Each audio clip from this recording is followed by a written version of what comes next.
Good morning, ladies and gentlemen, distinguished guests, scientists, researchers, students, and staff.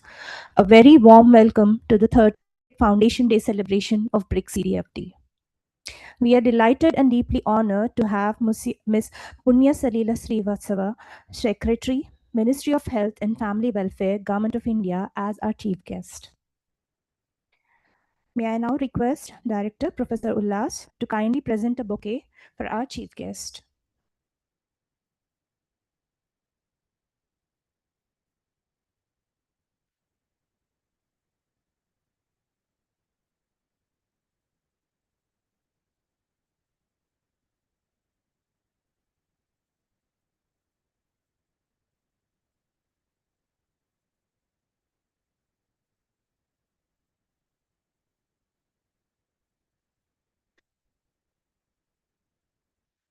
Today marks 30 remarkable years of pioneering work in DNA fingerprinting, genomics, molecular biology, diagnostics, and translational research. As an autonomous center under the Department of Biotechnology, BRIC-CDFD continues to drive impactful innovations in health, agriculture, forensics, and biotechnology entrepreneurship. Our BRIC-CDFD vibrant family celebrates passion every single day, where every discovery is a victory and every competition is a joyous celebration. Now, let me invite our dynamic director, Professor Ullas, who will share more about CDFD's remarkable achievements. Good morning to everyone, and a very warm welcome to our distinguished guest, Ms. Punya Salila Srivastava, who has kindly agreed to be here despite her very busy schedules. And I'm sure all of you will understand, the life of a director looks very small when compared to the kind of the things that people have to deal with. And she's kindly agreed, and it's been our privilege, of course. I think all of us here really understand the key pivotal role that CDFT has played over the years in shaping the science in India in very different ways. Of course, we were initially envisioned to become center of excellence for DNA fingerprinting and diagnostics, but I think we cannot undermine the importance that CDFT has actually carved for itself, also in the form of basic research and discovery research. Right now, I'm proud to probably say this, that CDFT today is probably one of the best DBT institutions in the country now,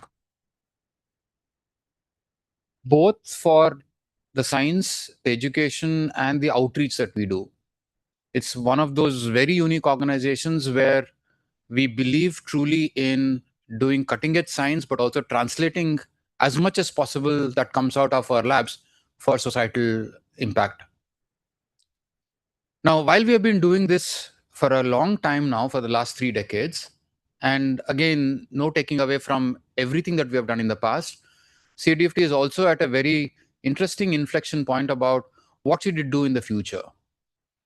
And this particularly becomes acutely obvious for the mandate that we have, which is diagnostics and forensics.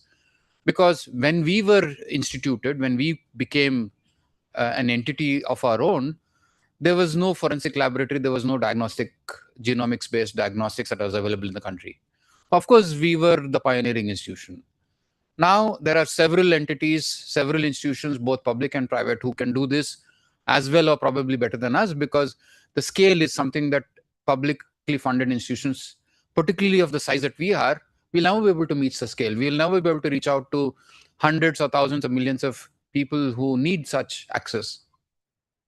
So I think in the last 3-4 years, I think CDFT has taken a very conscious decision, and subsequent directors now, which I'm following, to make sure that we leave we carve out a path where CDFD becomes more of a leader in the field of developing new methodologies and deploying these methodologies rather than only providing service. Because like I said, scale is something that we can never achieve. And also it becomes relevant, and also because of the discussions that we have had, there's a pressing need for us to develop equitable methods that can be accessed by some of the weakest sections of our society, which is, let's say, affordable diagnostics, affordable treatment. And if organizations like us don't take this leap of faith and do this, I think we'll also be not doing justice to the service or the mandate that we have. So it's in this context that, madam's presence here also makes a huge significant impact, because we're trying to see how we can position CDFT as a key enabler of the system to build capacity both in the research sector but also in the services sector. By combining efforts of ministries and CDFD, we believe we can become the technology partner for any scalable solution that can be implemented from the nodal ministries. So I can go on forever and praise CDFD. I think all of you know how CDFD is important. It's also nice to see we have got a very warm message from DBT Secretary Dr. Rajesh Gokhale, who's really commended us for the phenomenal work that we have done over the decades, and he wishes us good luck going forward. He particularly notes the new directions that we have taken, and he, is his support, which was also evident from his recent visit and his interaction with all of the faculties and the students and the larger staff, is a testament for his unwavering support for our organization. So with this, I'll stop. And of course, today we are here to Miss Punya's talk, and there's something for all of us to learn from what priorities exist for the government, and maybe we should try and see how we can contribute or align to some of these leading problems that the society faces. Thank you very much. Now I request Dr. Ashwin Dalal to come and introduce our chief guest to the audience. So I'm glad to introduce Ms. Punya Salila Srivastava. She joined the Indian Administrative Service, that is IAS, in 1993 and is currently Secretary in the Ministry of Health and Family Welfare, Government of India, leading initiatives aimed at improving public health and healthcare delivery, which is very important from every citizen's point of view. With a distinguished career spanning over 30 years in Indian Administrative Service, Ms. Srivastava has held a range of crucial positions across various levels of governance. She has served in pivotal roles in Deputy Commissioner, Director, and Commissioner at the state and union territory levels.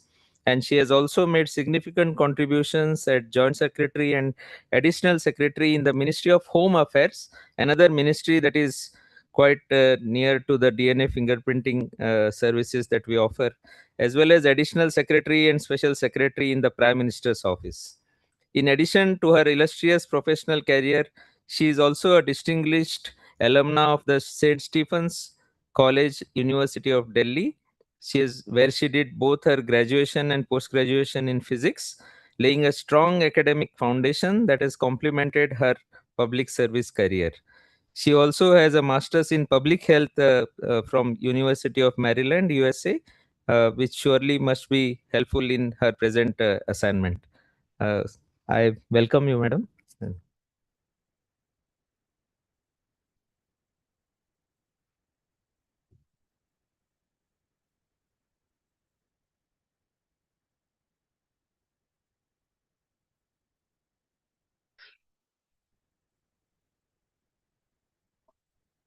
Yeah. This one I just need, and this is to change this slide. Okay.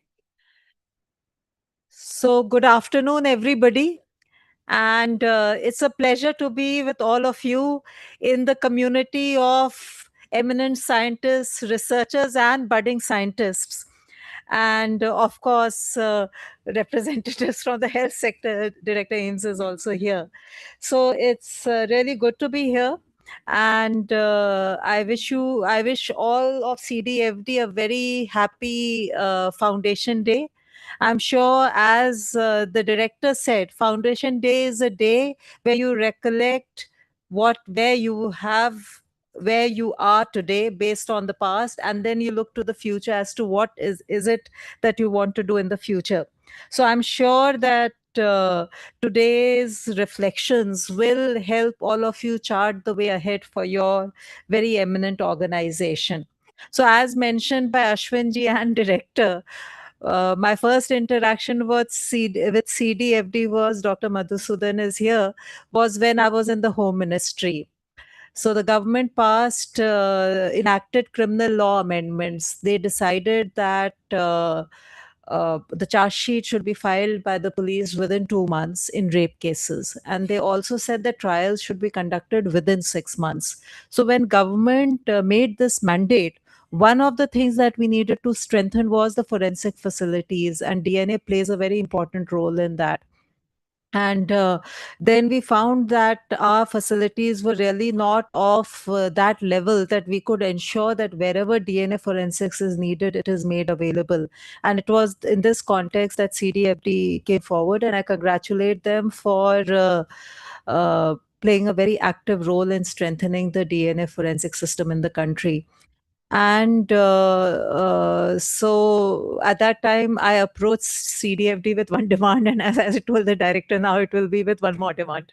So it's a very important organization, and I compliment all of you for ensuring that, one, we do quality research, and two, we also do the quality outreach and connect it to national programs.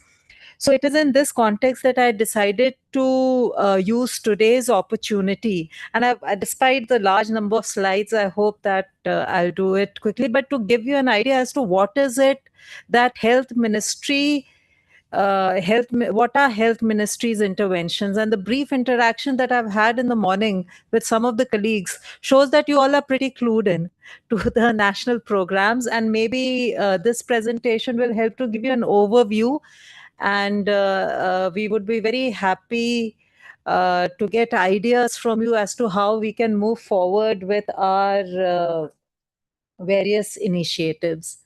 So this is the guiding principle for us. So we have a national health policy, and which was issued in 2017.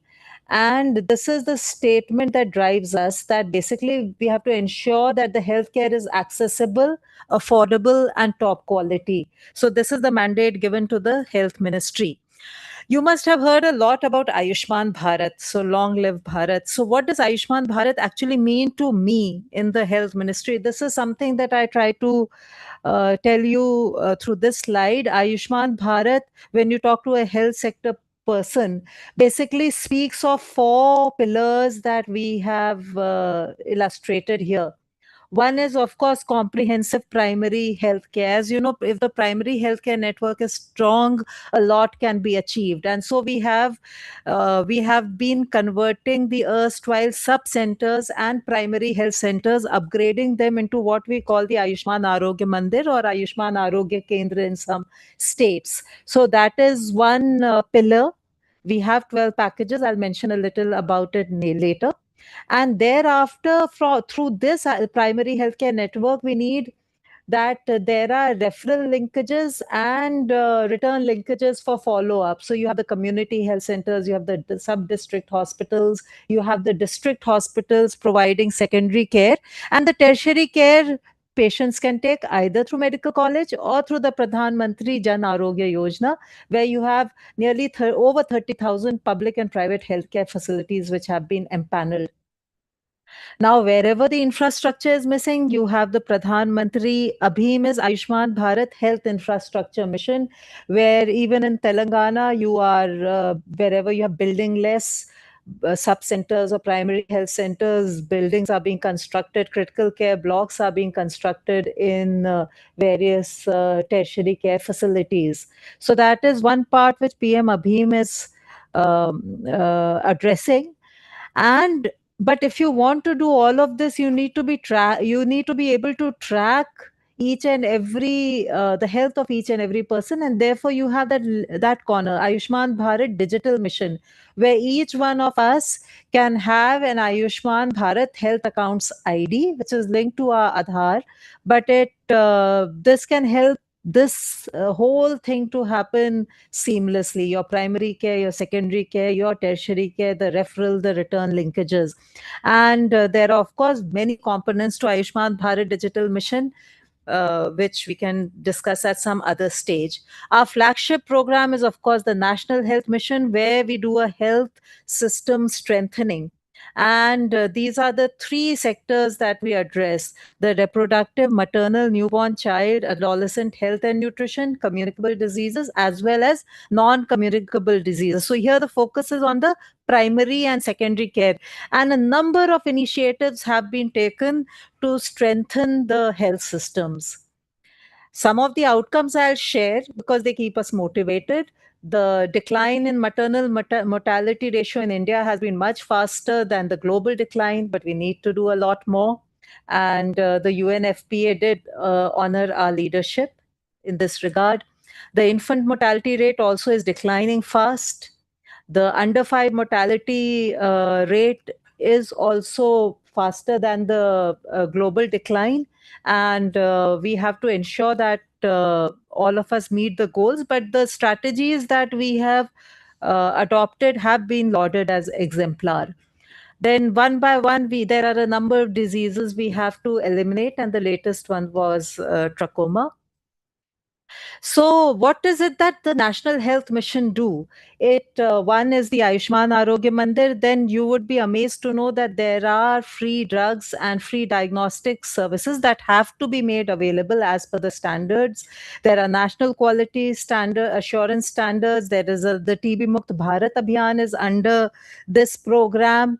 We have the vaccination program under this. Sickle cell I especially mentioned because a lot of genomic studies go on here. And we have the national quality assurance standards. And e-Sanjeevani is the telemedicine initiative. So one of the pillars, as I mentioned, was Ayushman Arogya Mandir, and this has really changed the scenario of primary health care. So out of all the primary health centers and sub-centers that we have, around 182 now have become Ayushman Arogya Mandirs, which means that initially we used to have these packages in a sub-center or primary health center. Now it's expanded to more packages. So we moved on to non-communicable diseases. Not all the Ayushman Arogya Mandirs have all the expanded packages, but that is our aim. And we need to expand. A lot of measures have been taken to ensure that the drugs and the diagnostics that are available at each of these really becomes all that are needed by the public, so that the cost to the person also goes down and overall health outcomes also improve. So you will see that earlier a sub-center used to have 36 drugs. Now it's supposed to have 106 drugs. Similarly, diagnostics, 7 diagnostics were available. Now 14 are available at the level of a sub-center. But to ensure that all this actually happens, I feel that it was a very brave step taken by the government, which is that we decided that we will have an open data kit tool, which we launched in 2024, because we said unless we know our gaps, we will not know what we have to do to improve. And the Ayushman Arogya Mandirs have come forward, and a large number of them have assessed themselves. We know that there is a large chunk where we are not meeting all the IPHS standards, but knowing the problem is the first step to solving it. So this is what we are working on. Similarly, national quality assurance standards. It's easy to say कि हमने ये किया है, पर क्या ये वास्तविक रूप में हो रहा है? Is it translating at ground level? And this is something which we are trying to implement by encouraging our own national quality assurance standards in our facilities. And recently we've crossed the 50,000 mark. So we really celebrated that. eSanjeevani, again, now you may have the primary healthcare network which has grown and you're strengthening it, but you need to connect to doctors, and you need to, our Ayushman Arogya Mandirs are headed by community health officers who are trained nurses, but we do need to ensure that some kind of OPD facility is available, and therefore you have a telemedicine platform like eSanjeevani, and it's a fairly robust platform, and we have a lot of plans for it in the next phase. Again, for mental health, because that's a bigger issue which is coming up, NIMHANS has teamed up with IIT Bangalore to set up this Telemanas. So Telemanas is also something that is really proving very useful to the people, and its number is 14416. So whoever needs it can use that. TB Mukt, I met your colleague here who's working on tuberculosis. So this was a commitment. We had wanted to do it. Honorable Prime Minister had announced an earlier date in 2018, but COVID came. We got a bit derailed, but now we are back on track. It's a very difficult task which we have, and we are making all efforts to find all missing TB cases, which is what you see here. And we are trying to prevent and reduce TB deaths and prevent new TB cases. And this can only happen if Jan Bhagidari is there. So, so you'll find that in the TB elimination program, we have made some progress. Now the incidence with the more missing cases that we are finding, the incidence is coming down, the mortality is coming down, but the fact remains that this figure has to become 47, this 187, and this 21 has to become 3. So it's a very challenging road ahead for us, but we hope to do it if everybody comes together, and that's why I'm particularly mentioning it today. So we started an intensified campaign last year, and we used all kinds of data analysis tools to identify those districts which had the highest burden. We identified these districts, we focused there. Many states added more districts. As you know, health is a state subject. So states decided that we will add more districts to this intensified campaign. So it's going on across the country. And this is the kind of Jan Bhagidari that we observed from all kinds of ministries, from all kinds of congregate settings, including prisons, mines, construction sites. I mean, I have tremendous amount of material that people put up on our portal with photographs, with geotagged identifiers to show what is it that they are doing. And our health minister is spending time interacting with state-wise members of parliament to ensure that we move forward on this. And people have really come forward with it. And that's why last year, 46,000 gram panchayats in total have been declared TB Mukt. This year, we expect more. And during this campaign until now, because we've continued it, around 23 crore people have been screened, while 28.6 lakh is the number of TB patients diagnosed. Around 9.88 lakh of these TB patients were asymptomatic. So the drive is to detect them early. And those of you who can really support this TB program, we have the Nikshay Mitra initiative. That is, people, if you can, you provide nutritional support to a patient whom you adopt. If not, you can provide psychosocial support. So this Nikshay Mitra is something that we are really working hard on, encouraging people to become Nikshay Mitras. And let me just reveal to you that next month, either February or March, we'll have another round of this intensified campaign. And this campaign is succeeding because we are encouraging more and more NAT testing of TB. After you use your, after the X-ray, if you find an abnormality, then we go in for the NAT testing so that we can discover whether it is drug resistant or not, and immediately start the correct treatment. So this is something that we're really working hard on. Malaria, of course, a tremendous progress has been made, but we need to keep an eye out. So this is also something that we are keeping track of. And in 2024, we exited from the high burden to high impact group. Sickle cell anemia mission, the target is 2047, but aggressive screening has been done of the age group of 0 to 40 years.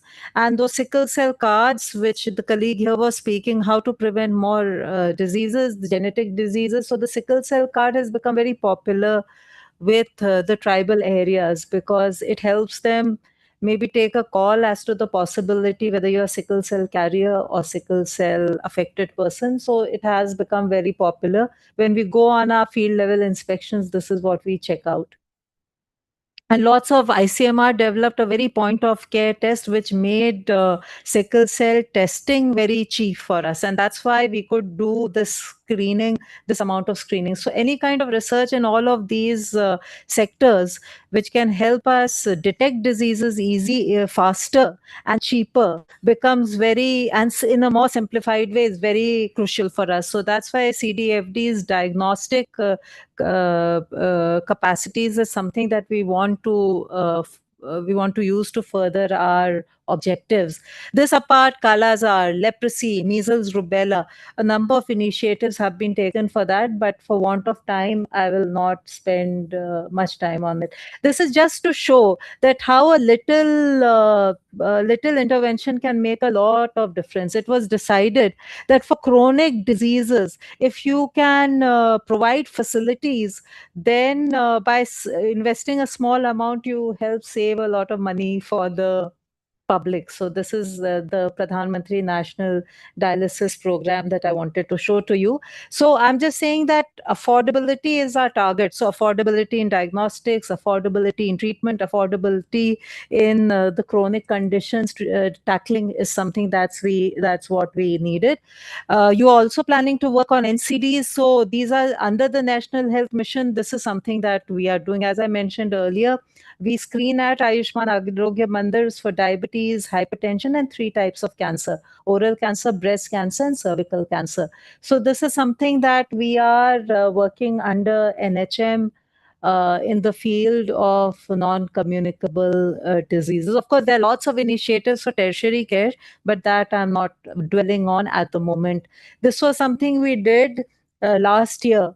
And why my team has put it here is to show what Jan Bhagidari can do. We were able to get an 11 crore footfall. Telangana also participated. I'm sure Bibi Nagar also participated in it. And we did get some Guinness records. Digital technological interventions are very important for us. And as you can see, over time, a lot of digital portals have developed. Now we are using the Ayushman Bharat Digital Mission to ensure that all of them are properly linked and properly collated. Because to run such a big system, you really need to do digital intervention. So I would like to give an example that the minute I see a newspaper report saying somebody has not got their TB medicine, then I check on the portal. Why has the medicine not reached? Is it exhausted or it hasn't reached the last person? So UWIN is another portal. So we do have tremendous amount of data. So in case we are working out methodologies, so in case CDFD finds any of these data bases useful, then we can work out ways in which we can share it for the purpose of research. And this I mentioned because as you are aware, I'm sure you all are also involved. There is the India AI Impact Summit. So I don't know if CDFD and DBT in health, we are preparing a national strategy for AI in health. And next month, February is the time when I think we've done consultations regional level. The National Health Authority and the WHO have together done that. This is PMJ, 5 lakhs for the bottommost 40% of the families. As I said, again, health-seeking behavior is improving. So the kind of expenditure that we are doing in this sector is increasing a lot. And therefore, prevention and non-communicable diseases, early diagnostics becomes important. This is the Ayushman Bharat Health Infrastructure Mission. This part might interest all of you. apart from the public health part of it. ICMR is helping us do a lot for biosecurity preparedness and pandemic research. And we have our entire IDSP and IHIP system, which helps us respond to which helps us do surveillance and outbreak response.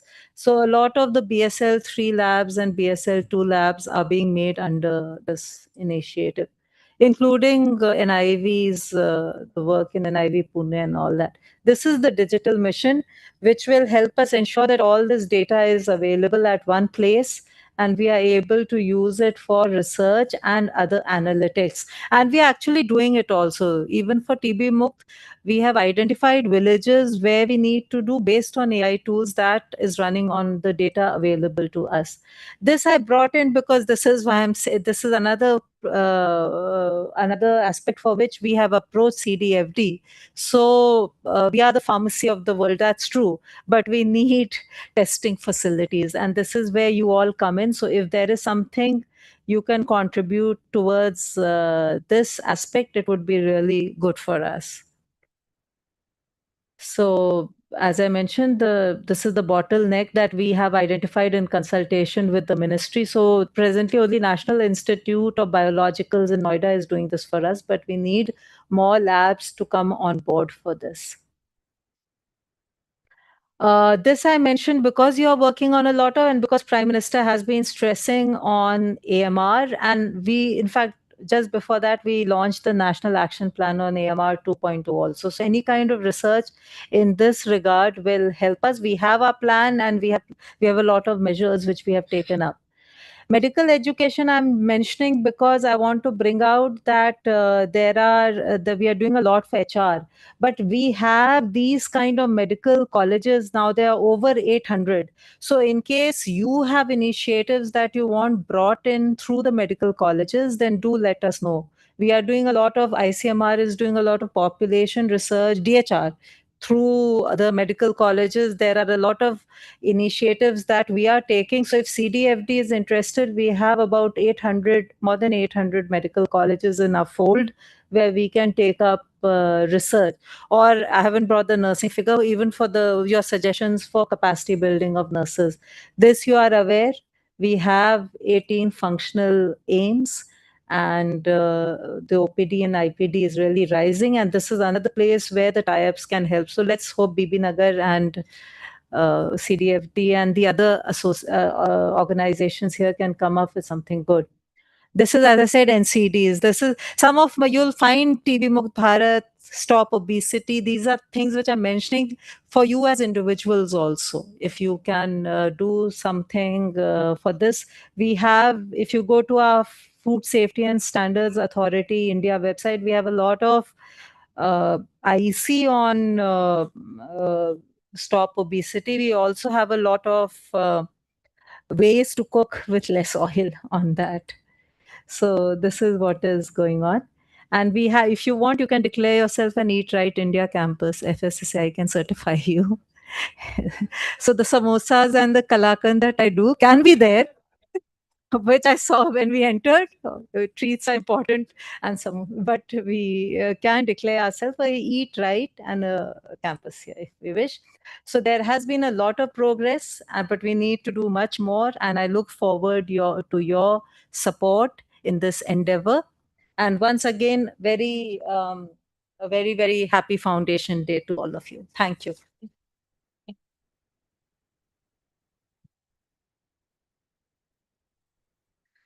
Thank you, ma'am, for your brief talk on Ayushman Bharat initiative. Through its multi-pillar structure, provides a rich landscape of data and thematic pointers that continue to inspire us researchers at CDFD.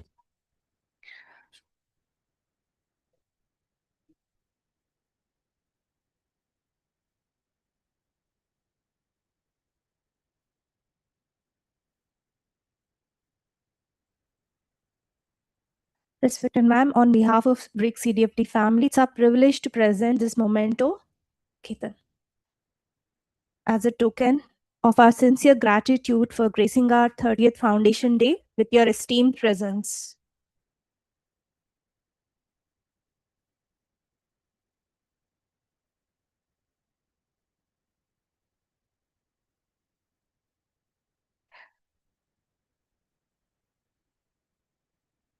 It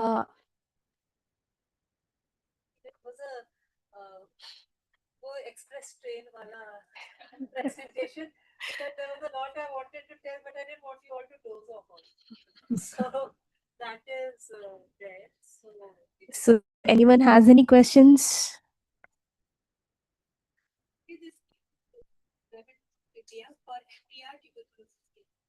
So what we do is that when we detect National TB Elimination Program is going on under National Health Mission.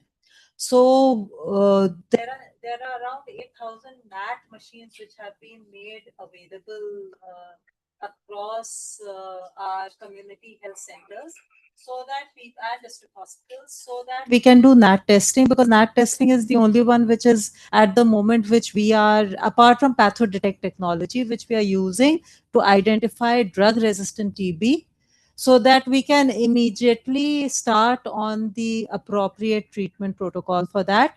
New treatment protocols have been brought in which can tackle drug-resistant TB. The time period has also been made shorter. I'm not going into the names of the medicines that are linked to the doctors, but basically the treatment protocol has become shorter. I'm talking from the implementation side, and the NAT testing is going to help. So in fact, when we assess the states, we see how many are still relying on microscopy and how many are relying on NAT.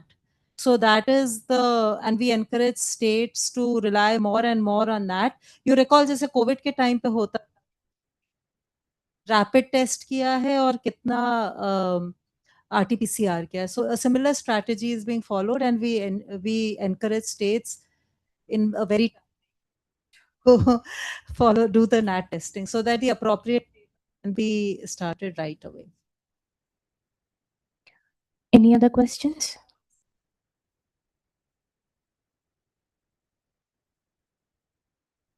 So any plan to start an initiative on tracing antifungal drug resistance and invasive fungal infections? So, as you know, for the research part of it, ICMR is our partner, which has done a lot of studies on antimicrobial resistance. So you may connect with them, and they should be able to identify. So Ministry of Health and Family Welfare has two branches. One is the Department of Health Research, and one is the Department of Health and Family Welfare. So, in fact, their latest study had come out, and you can work with them. I mean, it's for them to work on this. This is maybe a little bit political. Like some states, they are not following Ayushman Bharat, not implementing basically. So whether they are giving some money in that purpose to take care of their health care, those states. I think I didn't bring the graph here. I will show you the graph. So under National Health Mission, the investment by central government as well as the investment by state government is increasing tremendously. So in case, I mean, I don't know what you mean by Ayushman Bharat, but if you mean the Pradhan Mantri Jan Arogya Yojana, so under that, those states which have adopted, they get we do it on reimbursement basis, so they get the reimbursement. Those states which have not adopted it, then they will not get the reimbursement. If they have their own scheme, they are free to do it. Health is a state subject. Ours is just supportive. So in case so whoever signs. I just have a question. Like considering the population of India, the PG seats can be increased because it is still 67,000 kind of. So it will be helpful for the.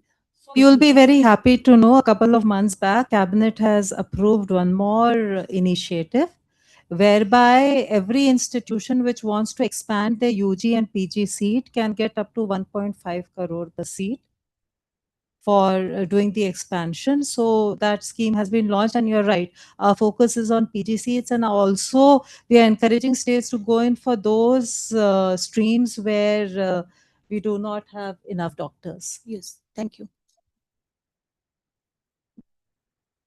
My question is regarding e-Sanjeevani initiative.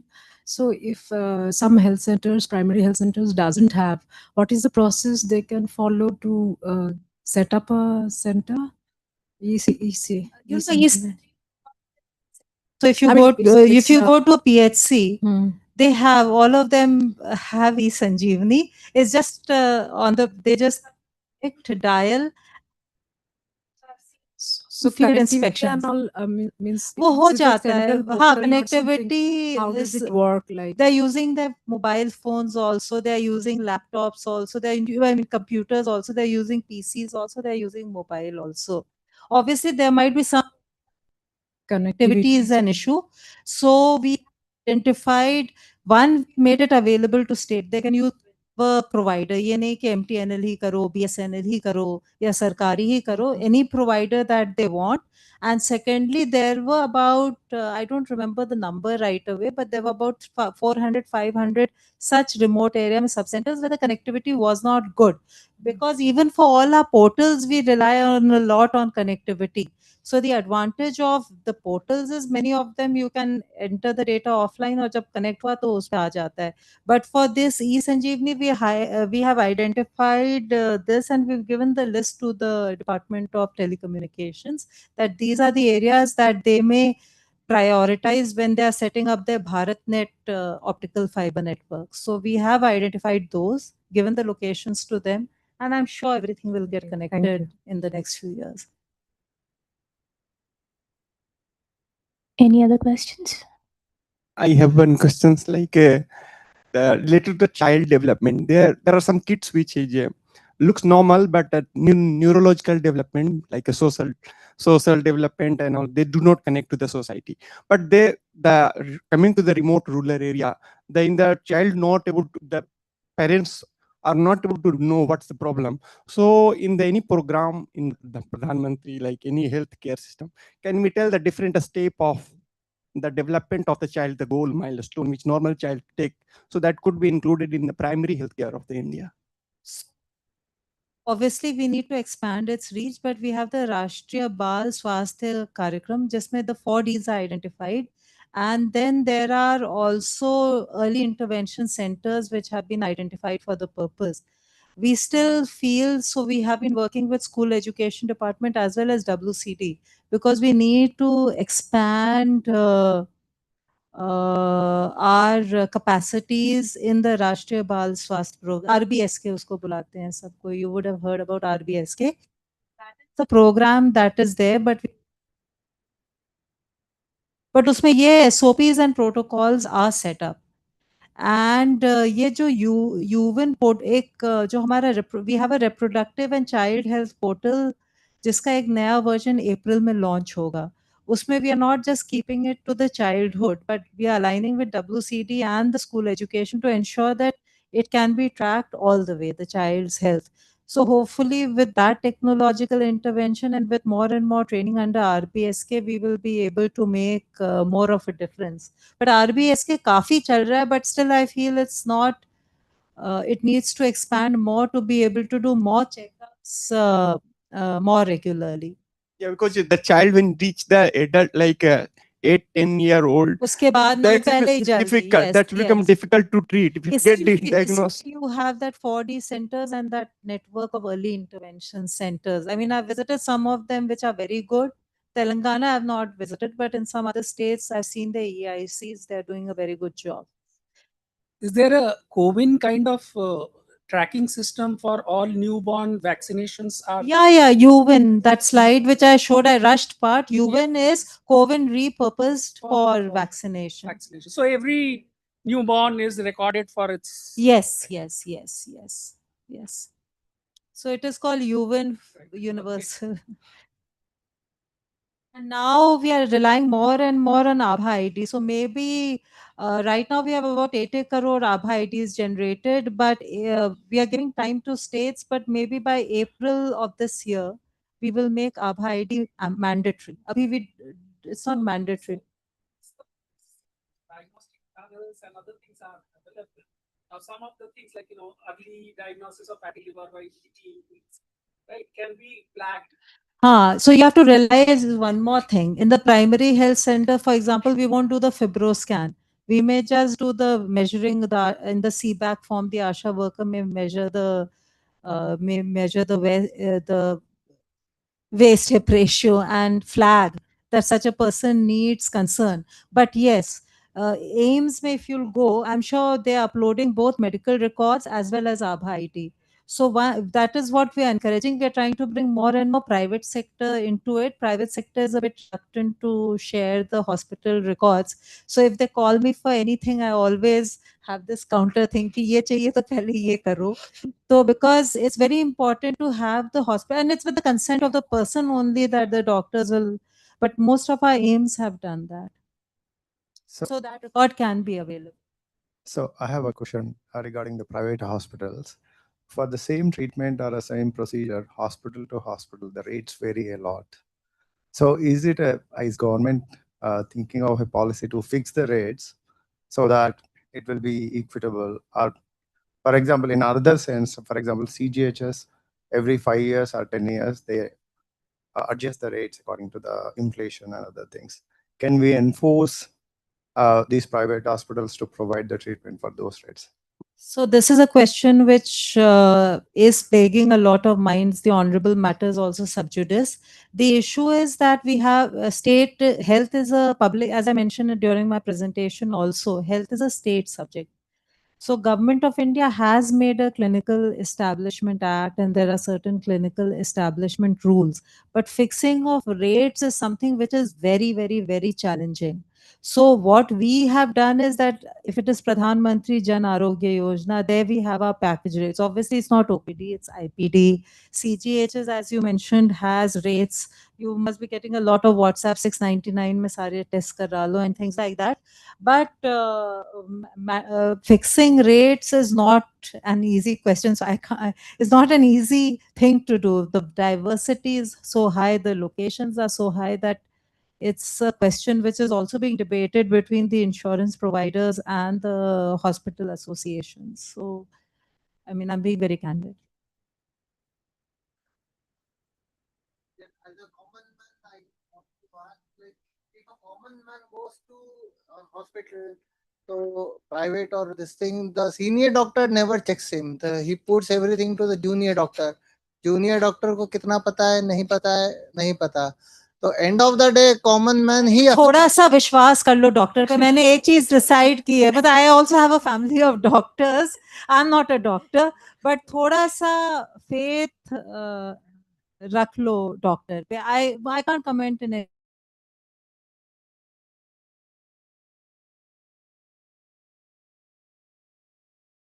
Any case.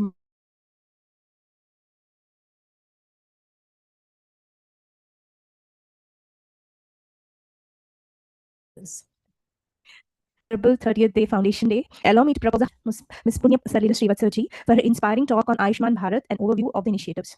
Your vision has ignited new possibility for BRIC-CDFD. Heartfelt thanks to our director, Professor Ullas, to all our scientists, researchers, students, and staff for their passion, to everyone who made today truly special. A special mention and thanks to Dr. Amita and Dr. Vinay for gracing this occasion. And thank you all.